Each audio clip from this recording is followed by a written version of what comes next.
Excellent. We'll call to order this meeting of the Personnel Subcommittee of the Lowell School Committee. If I could ask the clerk to call the roll, please. Thank you, Chairperson Martin. Here. Ms. Scott? Here. Mr. Conway? Yeah. Thank you very much. We have one topic on our agenda for the evening tonight, and that is the superintendent's evaluation, one of the three critical roles that the school committee plays. This is the second year we're going to be going through the evaluation in the new way, based on the overall evaluation instruments that have been put in place across the Commonwealth. Again, this is our second time using this instrument, and it does certainly represent a whole new way of evaluating the superintendent and her progress towards specific goals that we've set here in the district. We have asked the superintendent to supply us with some information, which, based on this pile, I think includes quite a great deal of information. And I would ask her now if she could kind of present what she's putting before the subcommittee. Thank you, Ms. Martin. There are 4 documents that were attached last week, but we brought hard copies this evening. The first one is the report on goals according to the goals that were set last year. The second document is a copy of the summative evaluation report that you used last year. There is a clean rubric from the DESE for superintendents, and the third handout.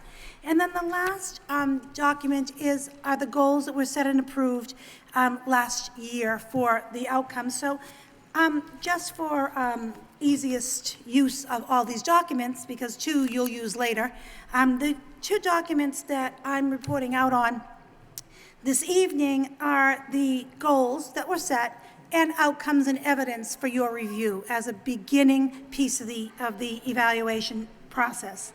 So if I can direct you to the goals, first goal being the standard of instructional leadership, professional culture.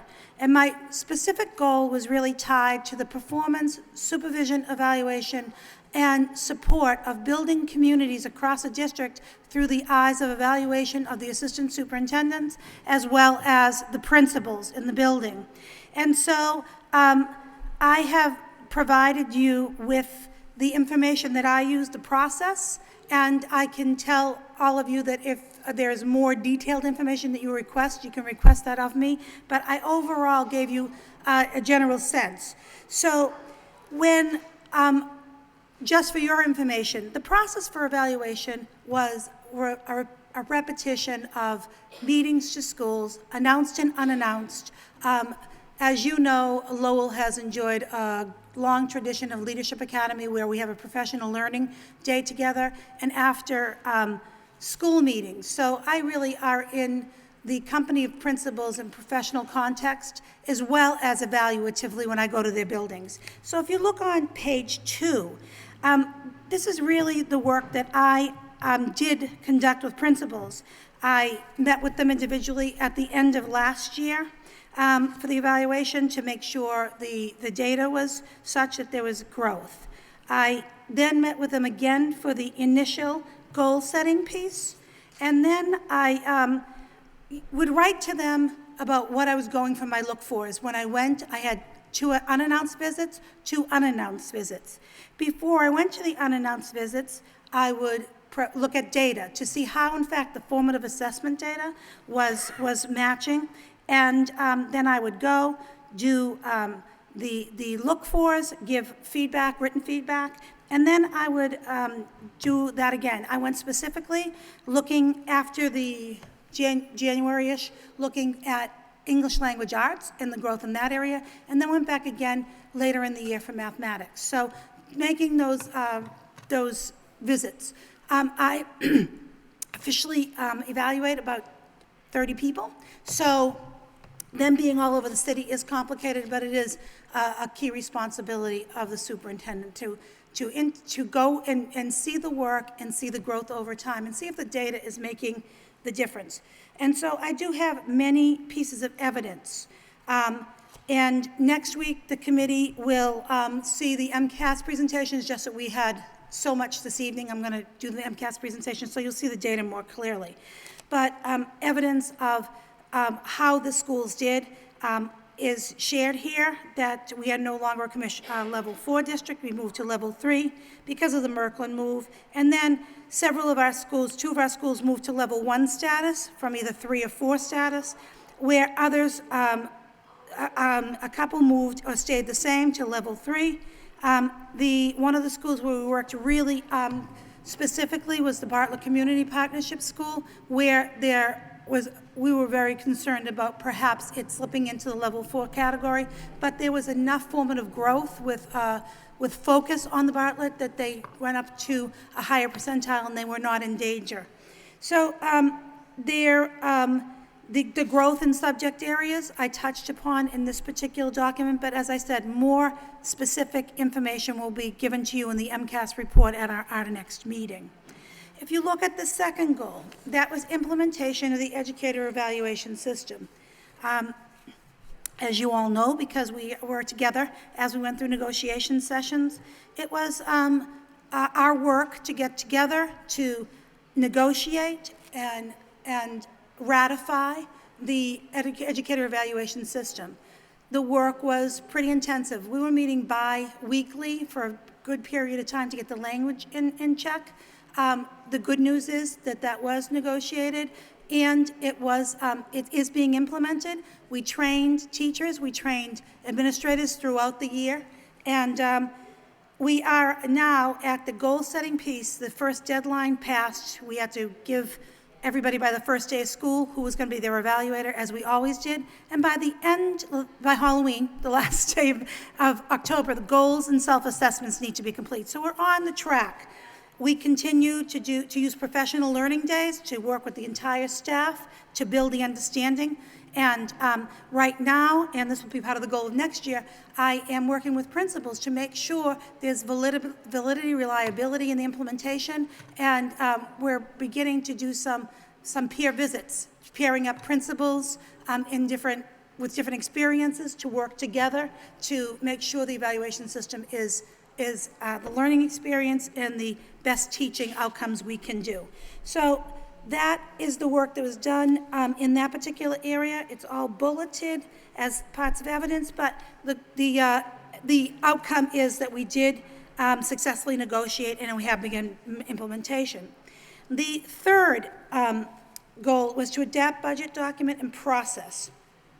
And so in that particular area, we have used, with the support of this committee specifically, we have used some certain tools to help us along in that process.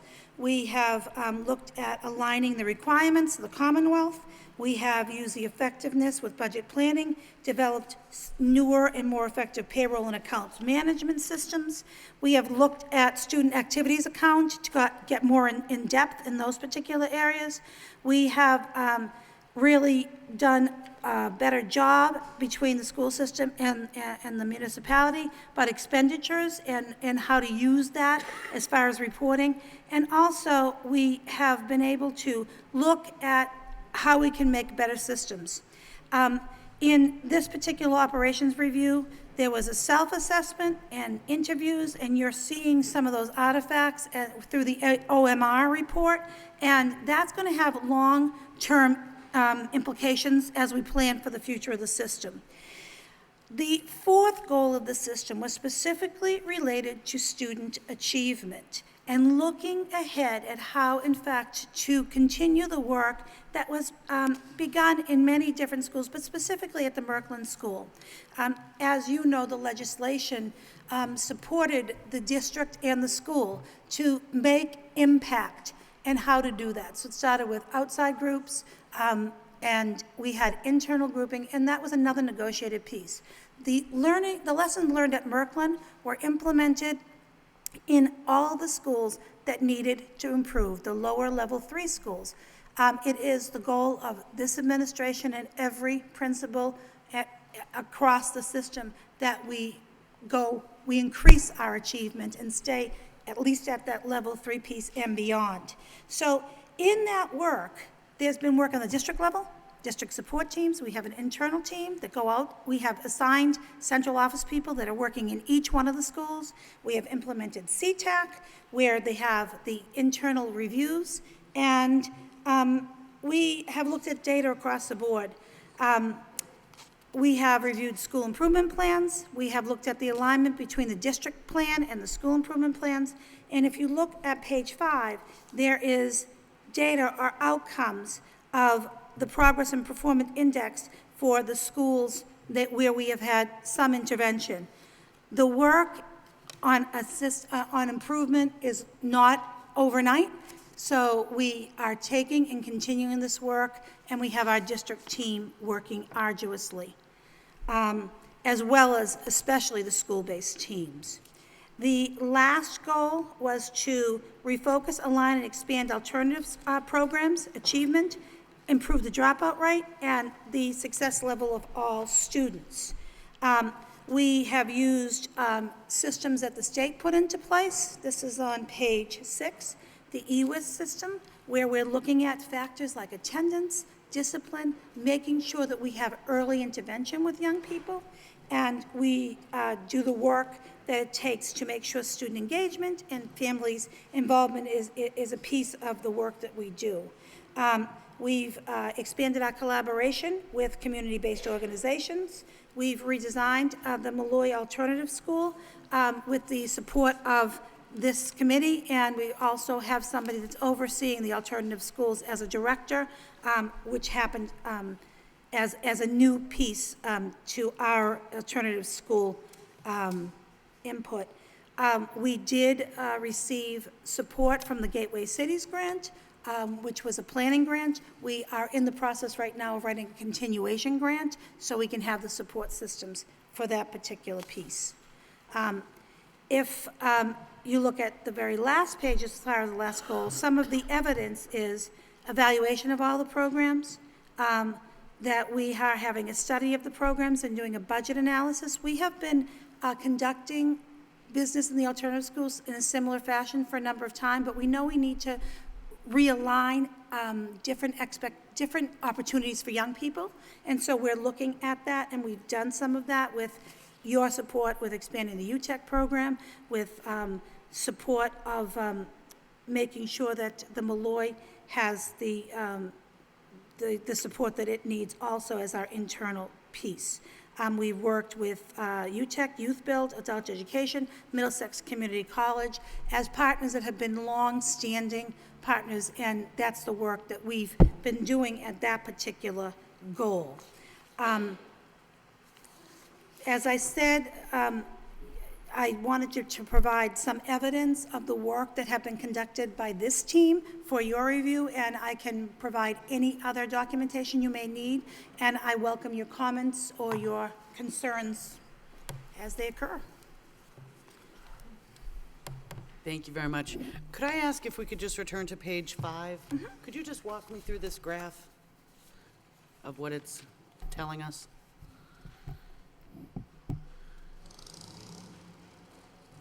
Yeah. Huh? Well, it should be at So very least. the schools where they had the most intervention and support from the district and CTAC. turnaround. For the turnaround piece were the Bartlett Community, Sullivan, Shaughnessy, McAvenue, Stocklosa, and Riley schools, where we did have the support that I had just spoken about. This particular piece is comparison of what the index of progress was last year, and I think that should say 2013. Is that the? Yeah, as I look at it now, but it tells where there were pluses and where there were gains, and where we need to do some more work in those particular schools. Like I said, school improvement doesn't take 1 year, but where there are not pluses, that's where we have a real focus on looking at data and really being in there. This year, through Race to the Top and other funding that the committee has approved for working collaboratively amongst teachers, there are up to weekly meetings with teachers coming together, looking at data strategically. The goal that is going to be worked on this year is looking at data as you go. It's the beginning of district-determined measures. We'll talk more about that, but people need to know we're making progress as a year evolves, and we do enough assessment to know that. So these pieces are the first-year outcomes, but we anticipate much more. And for the curriculum subcommittee, I would like to provide forums of how we're improving as we go, especially in these schools where we have concerns. Finish mine and then, okay, thank you. Thank you very much. And then again, just so we all understand so it's the difference, it's an indicator of progress between the 2 years. Yes, I'm sorry for that. The Progress and Performance Index, can you just quickly tell us how that's calculated? Yes, the PPI is the data over time, the overall, it's a combination of MCAS, growth, and by subject area, and so there's a certain percentage to that. To be honest with you, the percentage, there is more, it counts the MCAS part of it more than the growth part. That's just the formula. I think it's 4 times more counting MCAS than growth, and so in some of our schools where the growth is really strong, it hasn't, which is great to see that from one year to the next. It depends on that overall MCAS piece, which we're always moving to move up. So it is a composite of those scores that has a strategic view of what happens. We have to make, as when we go to the MCAS presentation next week, there is to reach your AYP over time, you have to make 75 points growth and in that composite over 4 years' time. So this is all the technical data, but it's a combination of growth and MCAS to get to that performance. And it's by to be clear, subgroup. growth is based on MCAS too. Yes. They're not two different things. More than growth, mostly MCAS. It's But I'm saying 3/4, yeah. even your growth data is based on Absolutely. MCAS results. Yes, Yeah, it just does so not, yes, it's not exactly. two separate. Okay. Exactly. So as we're making the comparisons, we're talking about the school I'm just looking at the Bartlett. Yeah. School as a whole, all students at that 58, and you're comparing that to your high-need students at 60. Yep. So as you go across you see the improvement when we go up to 77, 73, Yep. but it's not an actual percentage. No, That's just difference of points. okay. The point gain, yeah. So as we make our comparisons, this is the number just, that when you boil down all of the information and you start making comparisons, the PPI is really the singular number, if one could say that, but the most singular number that you really can use to track across the district and across the Commonwealth, really. That's Okay. Yeah, it's how the whole level system is determined. Yes. Okay, thank you. Thank you. Mr. Conway, and then, Thank you, Madam Chair. Madam Superintendent, this chart here, obviously, we're talking about these schools need improvement. However, with these schools, we also have high-achieving students, too. Do we have programs going on parallel for enrichment for those students, high-achieving students? Each day in our schools, there is a time for enrichment in English language arts and in mathematics. And there's enrichment periods where that happens each day. So for instance, a 90-minute English language arts block, mathematics block, there's 60 minutes of core class for everybody, and then 30 additional minutes. And those are differentiated by the child who needs enrichment, intervention, or modification.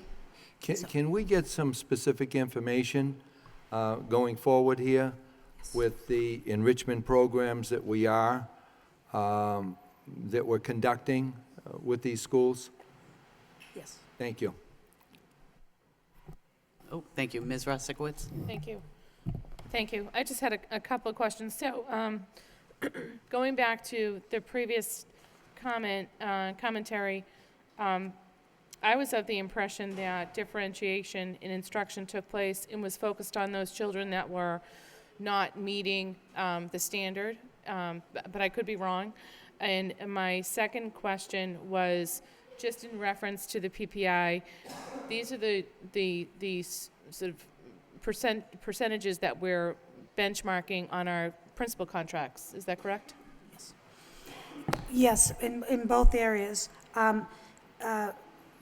First of all, yes, the new negotiated part is all these numbers. So how much growth is made at the district, that comes into play exactly as it's reported as far as that whole merit piece that will begin at the end of this year. So yes, these are the numbers. Of course, you know, at the end of the year, you use the numbers for this particular year, but these same numbers next year, they're definitely a formula that was negotiated and put into place. Ms. Rosikowitz, if you could remind me of the first question, I would appreciate it. Thank you. On differentiation in instruction and enrichment? And the example of enrichment differentiation, it is not just for students who have to increase their outcomes or get to grade level standard. In every classroom, there are other activities that are supposed to be occurring for the children who, of course, are at or above level 2. So when there's independent reading, there's another book or another choice for that child. And so in the intervention piece, there should be, it's definitely, the work is definitely targeted toward the need of the child. So you could go, and I saw it today, as a matter of fact, you can go into a classroom and children are reading different things in the intervention time or reporting differently based on their independent reading or whatever skills they have to work on. So that's just part of, so they should be doing work that is customized to their needs.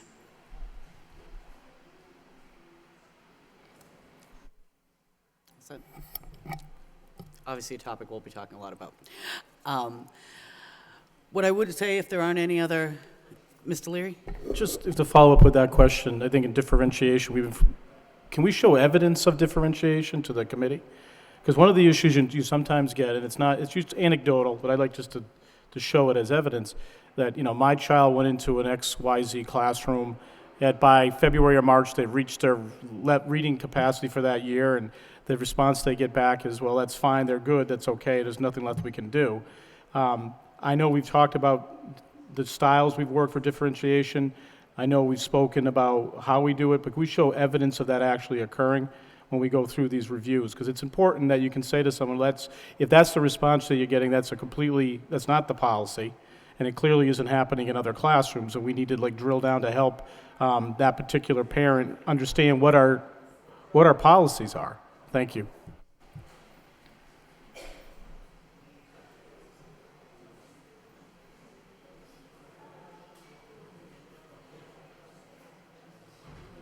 Yes, Madam Superintendent, I'm sorry. Yeah, I just want to make sure I'm going to provide the exact information you want, Mr. Leary.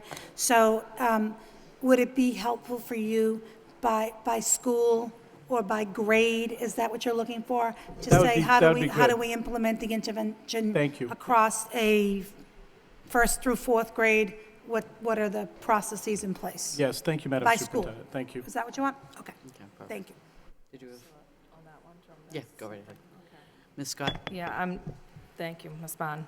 So similar to what Mr. Leary is discussing, on page 6, goal 5, evidence, we had down increased percentage of higher performing students from the proficient to advanced category, and we had put some specific percentages down in the prior year's goals. And I'm not sure if I can find that right now broken down by the higher performing students. So similar to what Mr. Leary's looking for. Thank you. Perfect. So having received all the materials from the superintendent, our process generally is that we have this initial conversation in the personnel subcommittee and then reconvene as a full committee, a special meeting of the school committee, to present our findings to the superintendent. What I would say is usually as part of our kind of housekeeping, everyone's been provided with a hard copy of our assessment form to kind of put in your designations on each one of these categories. And we have, and if it's amenable, if the body is amenable, used the superintendent's executive secretary to compile all those written results so that we have that in hand and the superintendent has that in hand before we come together to have our evaluation discussion. Yes? I might request that we actually have this sent to us electronically, because I wouldn't Yeah, want to we've- put anyone through the torture of trying to decipher my writing. Thank you. It is a valid request, thank you. Yeah, generally, that we've gotten it in both formats so that we can use whichever one's most convenient for us. I will say, as I do, I think every year, I would certainly recommend to my colleagues that if you do have the opportunity and wish to avail yourself of it, I know that the superintendent has made herself available for individual conversations as part of the evaluation. I have always found it very productive and helpful to have those conversations as part of my process when I'm going through the evaluation. So I would certainly, encourage my colleagues to take advantage of that if you can. Time-wise, making sure that we all kind of have enough time to go through this process. What I would like to do is perhaps ask if we poll the committee to schedule the special meeting of the school committee. I'm looking at the week of the 21st. That would give us 2 weeks. In a perfect world, it would really be great if we could maybe meet on the 21st, on that Monday. That would allow the mayor to participate as well, so that then, in a perfect world, we might be able to report out, at least do a preliminary report out for our meeting on the 23rd. Oh, that's a board meeting, I'm sorry. So the 16th? Okay, so what wow. We're into November. Madam Chair, if we could, and that Wednesday, the following, I think we have, the 16th is the next meeting, we could actually meet the following Wednesday. And we could actually do it, if this room's not booked, we could actually meet at the school, like the central office and do it. That's televised, and then we could roll it into the first meeting in November. I mean, that might be, unless you want to try to get in before the 16th. Unfortunately, I have a conflict on the 16th. Exactly. We'll ask the superintendent's office to poll and see what we come up with. If at all possible, if we could perhaps look at either the week of the 14th or, at the worst-case scenario, the 21st. Traditionally, we do try to get this completed, in the September, October timeframe, so I apologize that we're getting a late start on it. But hopefully we'll be able to conclude it quickly. Any other questions, concerns? I just say thank you to the superintendent for providing us with this information. Again, if anyone does have any specific data points or additional information they'd like, please ask the superintendent for that information. And I would entertain a motion to adjourn. By Ms. Scott, seconded by Mr. Conway. All those in favor say aye, and hope everyone stays tuned for an exciting school committee meeting.